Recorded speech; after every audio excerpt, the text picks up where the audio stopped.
if we lived in the days of the Wild Wild West, or if we were landowners, we might be ranchers, and we might have cattle. How would you make known those cattle belong to you?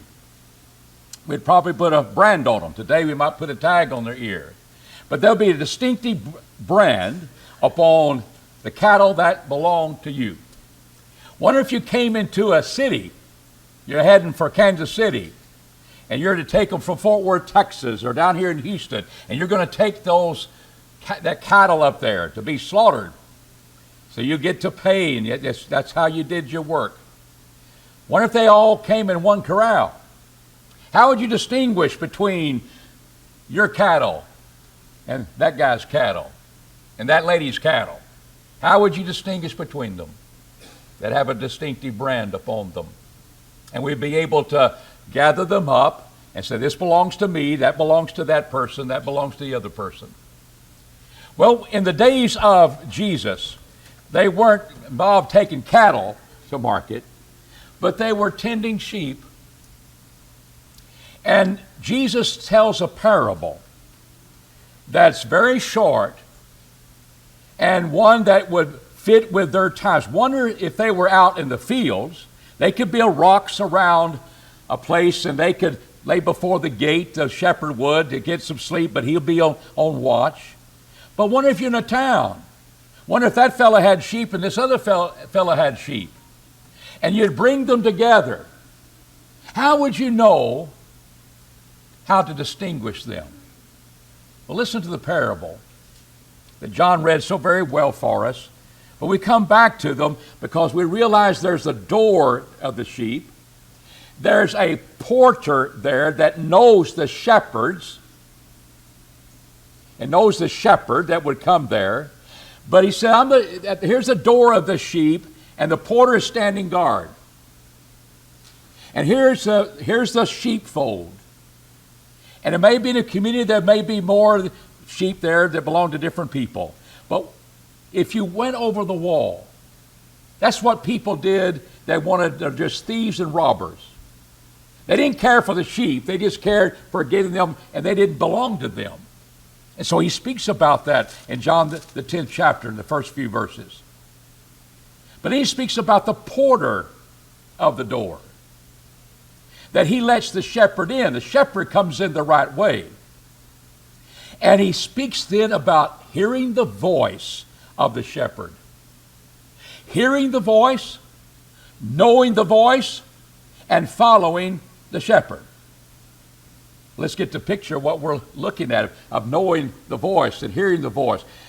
That indeed the shepherd would come in, the porter knows the shepherd. I think the porter could very easily be God, the Father.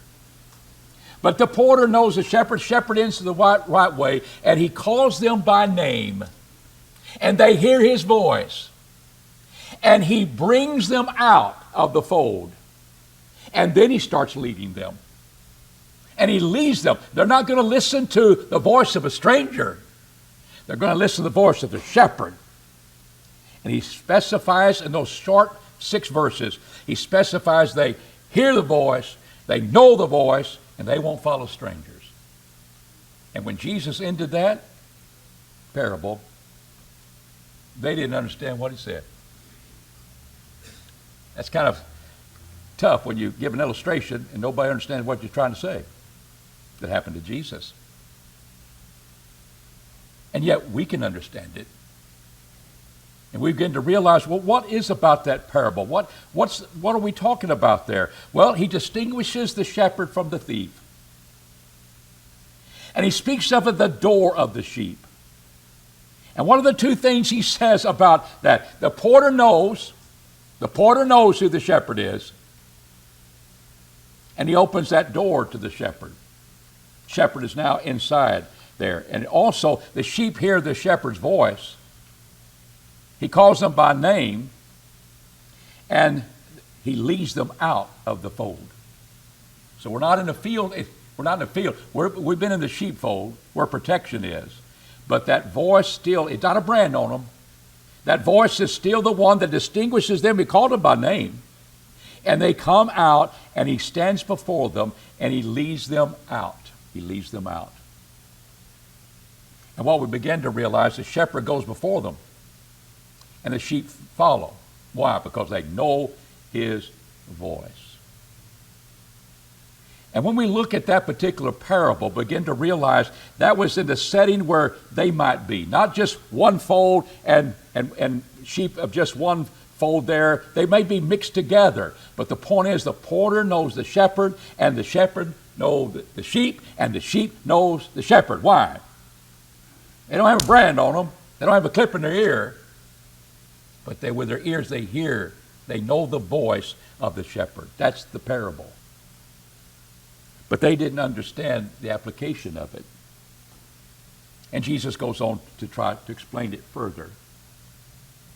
And so when he begins to explain that parable, he says, I am the door.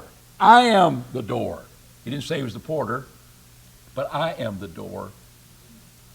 And so we begin to read in those verses 7 through 10 about this door. He had said earlier in the parable that indeed the thieves come over the wall. They're not going to be wanting to come to the door. There's the thieves and the robbers. Only the shepherd comes to the door. He says, I am the door of the sheep. And all that came before me are thieves and robbers. The sheep did not hear them. Why? You know the parable. It's not hard to understand. The sheep did not hear them because they know the voice of the shepherd. But he speaks about here, and he says again, I am. Why did you say it twice? I am the door of the sheep. Because he said thieves and robbers, they don't come to the door. Verse 9, I am the door. By me, if any man enter in, he shall be saved, and shall go in and go out, and shall find pasture. We sometimes think, well, that's a place of safety. Lock it up and lock it down. Nobody's in, nobody's out. The shepherd's there to protect. And when he leads them out into the pasture, they know his voice, and he's caring for them. And when they bring him back to a place of safety, they go in and out, and they find pasture.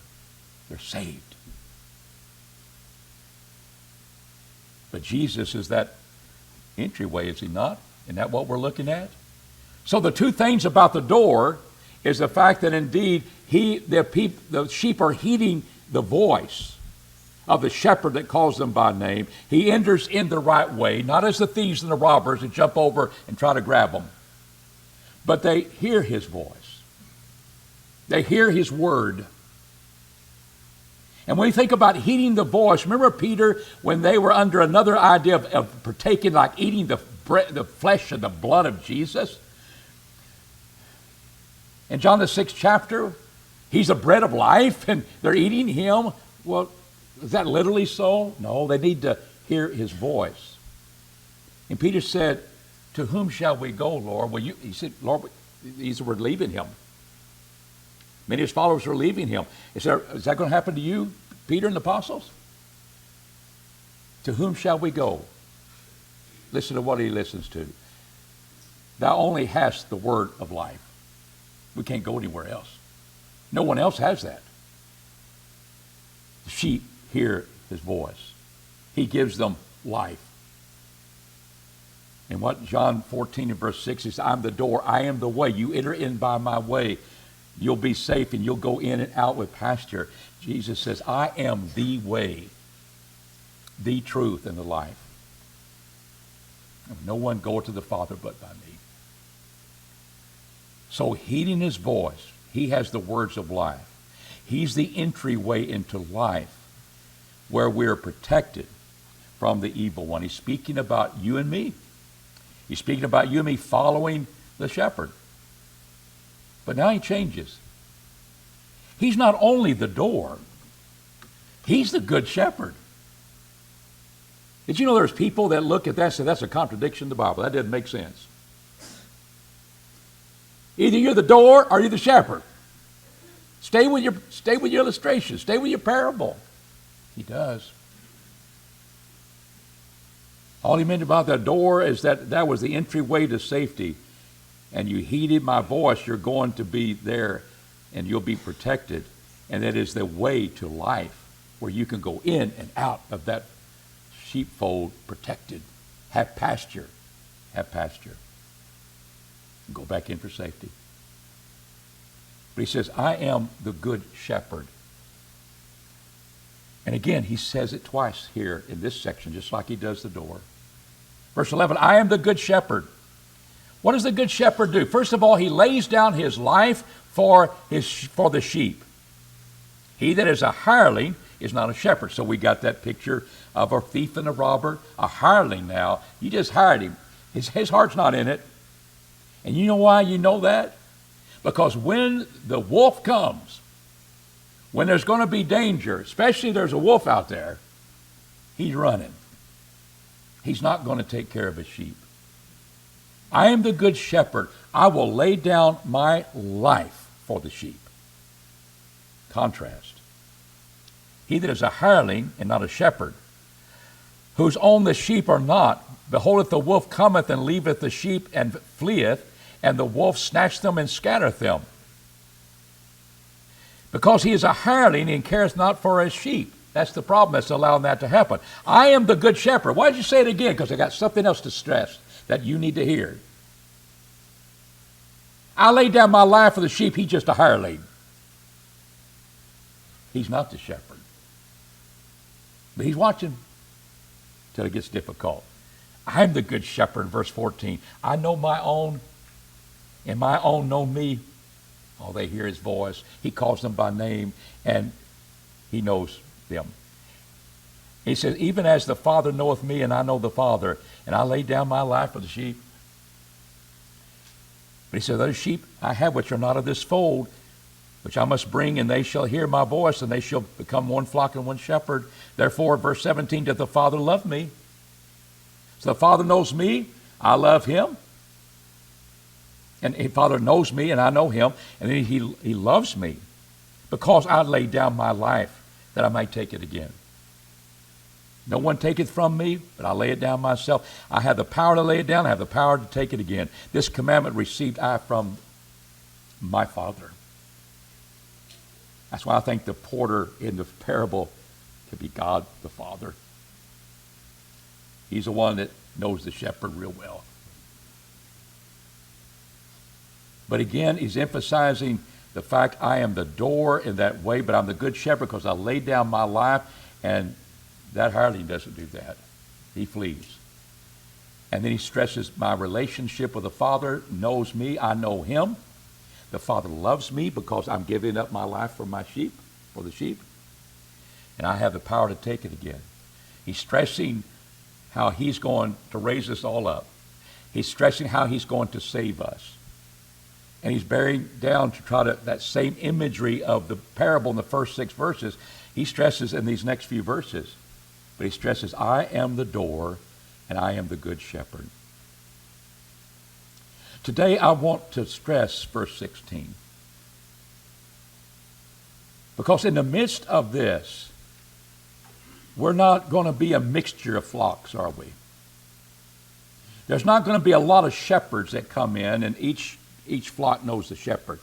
We're not going to have that. It's all coming down to one. And that gets my attention. Verse 16, other sheep I have which are not of this fold, that I must bring, and they shall hear my voice, and they shall become one flock, one shepherd. That's a verse worth investigating. I got to picture the first 6 verses. I kind of know what would happen, how they would distinguish between each other's sheep if they're in the same fold and a bunch of different flocks. But in the midst of being the good shepherd and giving his life for his sheep, he speaks about, I'm going to bring them in and we're going to have just one flock, one shepherd. So let's explore that this morning. He said, I must do it. I must do it. It's imperative that I must bring them. I got sheep of another flock. I got another flock out here. I must bring them. Why would he do that? Because he must fulfill prophecy. He did that in so many ways, of his birth, his death, but his purpose. We've been studying Ezekiel on Sunday mornings. I know that's going to change to Wednesday night pretty soon. But in Ezekiel, the 34th chapter, Ezekiel speaks about his people, Israel, and the fact that they're being punished and they're going to be gone in 70 years of captivity, and they're going to be there for a while. But in the midst of speaking about the comparison of good shepherds, shepherds that really should care about the people, the prophets, the priests, and the kings of Israel failed. They weren't leaders, spiritual leaders, as they should. But in the midst of condemning them, he makes this wonderful statement in verse 22. Therefore I will save my flock, and they shall no more be a prey. And I will judge between sheep and sheep. He's been here with sheep that would follow the Lord. There were sheep that weren't doing it. I'll judge between them.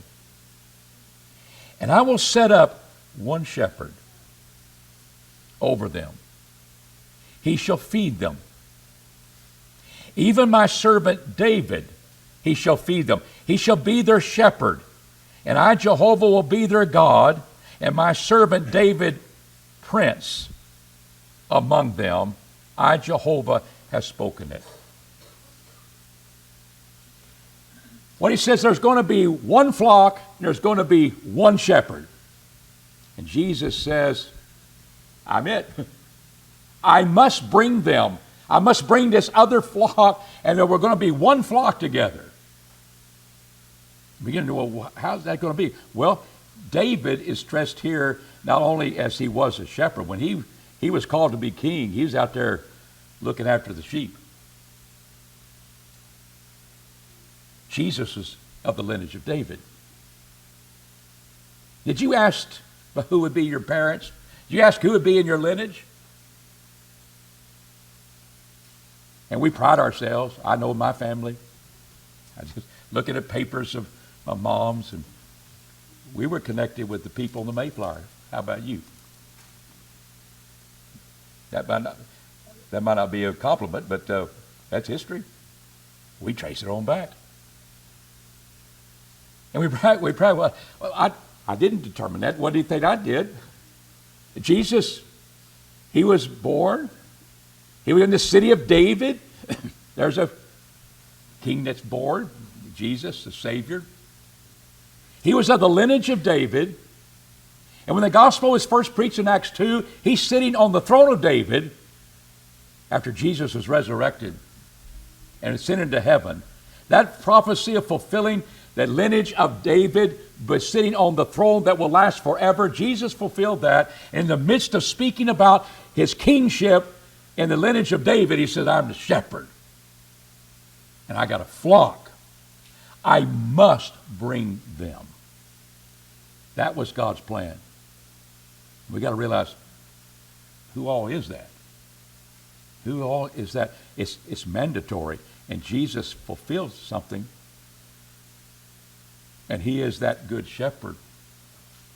And he says, I got sheep in another flock. I got to bring them together. He said that in the midst of this parable. But it's mandatory because Jesus fulfilled prophecy. That if you're trying to find out, am I going to follow Jesus all the days of my life? You may be 18, 19, 20 years old. Maybe 12 or 14. I'll suggest to you, you look strongly at one who had no control over how he died, in the sense that he was put there, he gave in to that. Why couldn't it have been a different type of death? Kind of shoot your arm up with poison or give you a pill to take. No, crucifixion, we'll choose that one. Jesus, he didn't want that. Watch him in Gethsemane, but he did that. He laid down his life for his sheep, and nobody took it from him, he said. Nobody took it from him. I laid it down myself, and I will bring it up again. I will raise it again because he's God. He was God in the flesh. And one of the things that says, here's God's footprint or fingerprint upon things, that here could be centuries before they would ever be fulfilled. Ezekiel just gave that prophecy. And Jesus fulfills it perfectly. Isaiah gave a prophecy, going to be born of a virgin. Jesus fulfilled it perfectly. They're going to divide your garments. the army, the people, the soldiers watching Jesus die, fulfilled it perfectly. And that just doesn't come from man. And you can put all of your trust in the good shepherd, because he lay at that door in the field and he would fight off the wolves, and if he didn't, he'd die doing it. And he realizes here, I want you to know, I must bring this. One flock.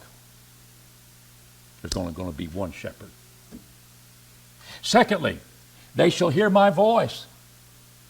When Jesus spoke the Sermon from the Mount, and it's just an example that I give, he spoke about a lot of things, about the character of the kingdom, how we should pray, how we should watch our lust and our eyes, that we don't lust after women. He speaks about men. We don't try to retaliate, things that people might do naturally. He said, my people are not going to be that type of people. And then he summed it up. Everyone that heareth these words of mine, Jesus says, and doeth them, he's going to be the wise man. He builds his house upon the rock. Circumstances come, rains come, floods come, winds blow. They beat against the house, and it didn't fall, for it was founded upon the rock. And everyone that heareth these words of mine, and doeth them not, shall be likened unto sand. And rains ascended, the floods came, the winds blew, smote upon the house, and it fell. And great was the fall thereof. Now, we've seen buildings crumble. Some planned, some not. And we understand how if you don't build a solid ground, well, a solid ground is built upon the words of Jesus. He said, these are the words of mine. Now, that's a pretty arrogant statement. Unless it's really true, that he's God in the flesh, said, you're going to hear my voice, and those who hear my voice and do them. The other one hears the voice. You're hearing the voice, but are you doing what the shepherd says do? You're following his voice. There are many hirelings out there. They don't care about you. You can live your life the way they were. There's that way that you can. There have teachers that teach you another way to be saved. But if you can get your head upon what Jesus taught in the New Testament and build upon that solid ground, the solid ground is not hearing it. It's hearing it and doing it. Then you're going to be the sheep. Because what does the sheep do? They hear my voice. And we know what? When they hear his voice, he's not the stranger. We'll follow him. And that's the point that we're looking at here. And what we also see here, they should become one flock. Let's camp here for a moment. What is that? What is that? Ezekiel said he'll come, and he's speaking to Judah. So it would involve the Jews? Yes. But who else is there it's another flock that must bring in. It's in another fold. I must bring them. I must do that. Who would that be? Let's let the Bible tell us for a few moments. Come with me to Romans, the 9th chapter. And this will just kind of cut to the chase, solve the problem of our question, and let the Holy Spirit tell you who it is. In Romans 9 and verse 24, he's been speaking about vessels of mercy who received God's mercy. And it was planned by God who they would be. Even us, whom he also called, not from the Jews only, but also from the Gentiles. And he uses prophecy from Hosea. Hosea was married to a woman that became a harlot. And she showed her harlotry, may have been her past as well. Go marry her. Because God wanted him to feel what it felt like when God's people are not faithful to him. It's like a harlot, married to a harlot. And he had offspring, and they were not his people. There's the Jews. But Hosea 2:23, they're going to be called the people of God.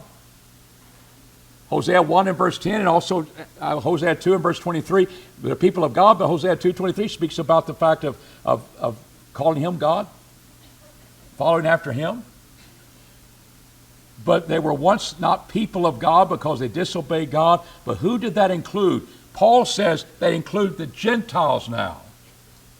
There's the sheep that he must bring into the fold. There will be one fold. There will be one shepherd. And all these sheep would be hearing the one shepherd's voice. Who would they be? Jews and Gentiles. I'm not a Jew. I think we're Gentiles. And we have an opportunity to be the people of God.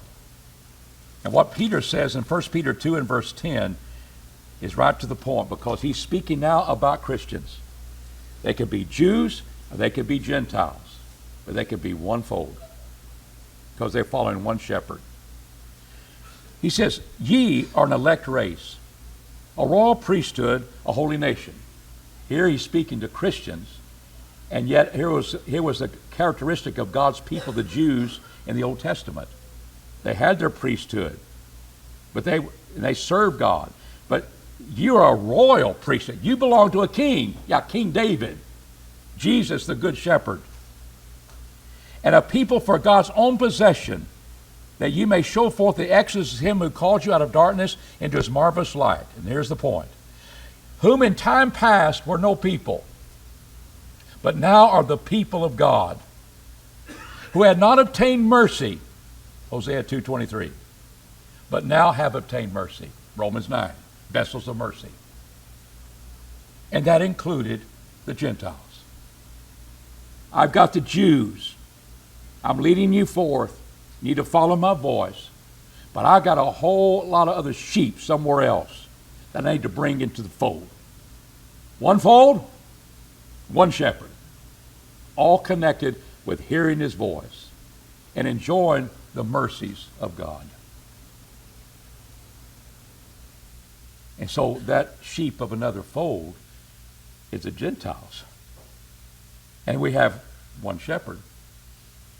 Well, that's interesting.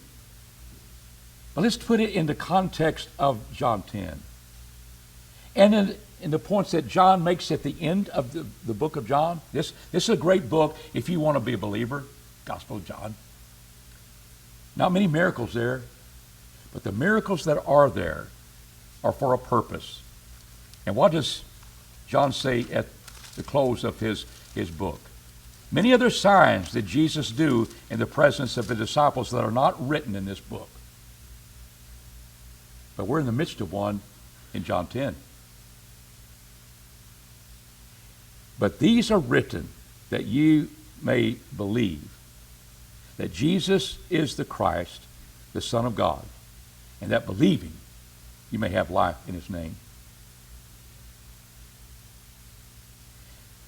John the 9th chapter, Jesus healed a man that was born blind. And there were a lot of people that didn't want to accept that. I'll tell you, the fellow who accepted it was the fellow that was blind. He was born blind.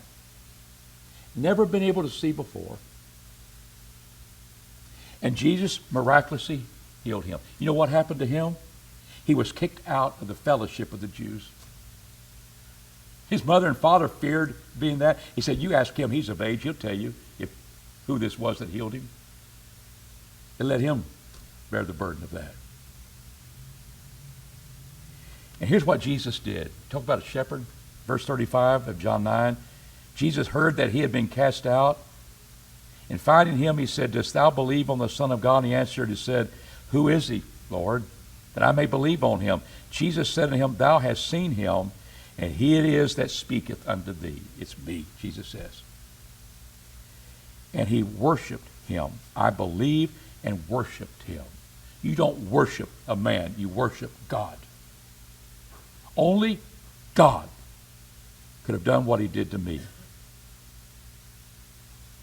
And this is the point that he's making about here, because what happened is that these people, not all believed him. John 10:19. There arose a division among the Jews because of these words. Many of them said, he hath a demon and is mad. Why hear ye him? You may be thinking that. This is crazy stuff. I've had this porter and this sheepfold and all those things. Well, it had a place in their experience, but Jesus says, I am the door and I am the shepherd. That's crazy. That's contrary. Either you're a door or you're a shepherd, you're a door. Can't be both of them. You can. He's the way. And no one ever died for your sins. He's a good shepherd. And that's what we find taking place. Well, here, these people weren't believing, and you might think, well, for a man to talk that way, the Father knows me, and I know the Father. I lay down my life for the sheep. I'm going to take it up again. You're not going to take my life from me. I'm going to bring it back again. He's crazy. And there's a lot of people that will turn their backs and listening to Jesus because they think he's crazy, has a demon. And the moment you say that, let this blind man come back to your minds, because he said, these are not the sayings of one possessed with a demon. Can a demon open the eyes of the blind? See, we're still dealing with the after effects of John 9. And what is it? These things are written that you believe that Jesus is the Christ, he's the Son of the living God, and you have life in his name. This man worshiped the Lord when he was healed of his blindness.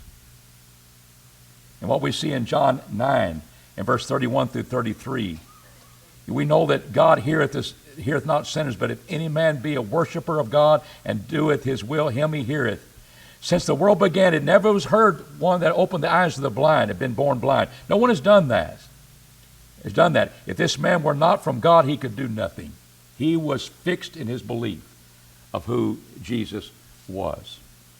And what we see in John 10, 19 through 21, is the fact that here again he's confirming who he was. And that becomes very, very important. In fact, Jesus will bear down upon that when they call him. He said, well, you're blaspheming because you make yourself one with God. But we want to stop there and realize that this one shepherd, he did give his life for mankind, for their sins. And he was raised from the dead. We have witnesses of that. But what that is, only God can do that. He did the signs that only God could do to show that I am from God. And what we learn in the parable, the Father knows me and I know him. The Father loves me because I give my life for the sheep. And that's the attitude that we ought to have. What should that do for us?